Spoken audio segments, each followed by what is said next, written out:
Ang tubig na araw-araw tinitiis ng mga residente sa isang lugar sa Marilao, Bulacan ay kulay putik at minsan may kitikiti pa. Kaya marami na ang nagkakasakit sa lugar na yan at yan ang inaksyonan ng Sumbungan ng Bayan.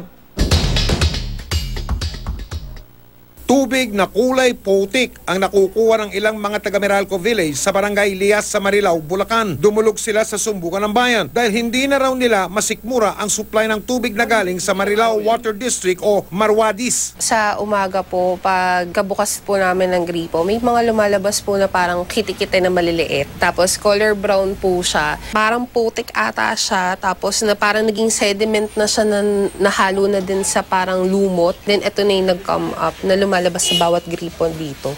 Hindi ko malaman kung anong klaseng kwan yun eh. Basta tumitining na lang. Siguro, putik na yun. Magtatatlong taon na raw itong problema ng ilang residente. Sobrang dumi na and at the same time, nakaka-affect siya sa health ng tao. Parang hindi naman din ata patas para sa amin na laging nagbabayad na ganitong service yung nakukuha namin. Malaking banta rin sa kalusugan ang maruming tubig na supply ng Marwadis. May infection na kumisa, makati sa katawan. Ay, nagtsitsaga na lang kami dahil saan kami kukuha ng tubig. Wala na kaming pambiling mineral kung doon kami aasa. Idinulog ng Sumbungan ng Bayan sa Marilao Water District ang reklamo. Yung na-introduce po namin yung air scouring last year lang eh.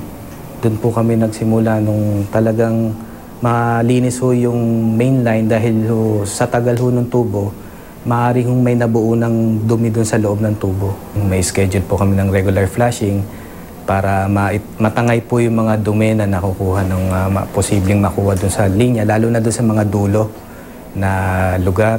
Ayon sa Marwadis, deep well o galing sa balon ang supply ng tubig sa Meralco Village. Nangako silang tututukan ang kalidad ng tubig sa naturang lugar. Ang magagawa po namin dyan, i-monitor pa lalo ng closely yung kanilang yung supply na nadidistribute sa kanila. Siguro isasama namin dun sa special point yung area na yon. Meron kasi kaming identified na mga areas na minomonitor namin yung chlorine residual. Nangako ang Marwadis na bubuti na ang kalidad ng tubig sa Meralco Village bago matapos ang buwan ng Mayo.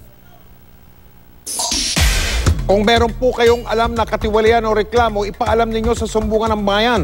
Sa mga tiwali naman dyan, sa mga kawatan at sa mga mapagsamantala, ito ang tandaan ninyo.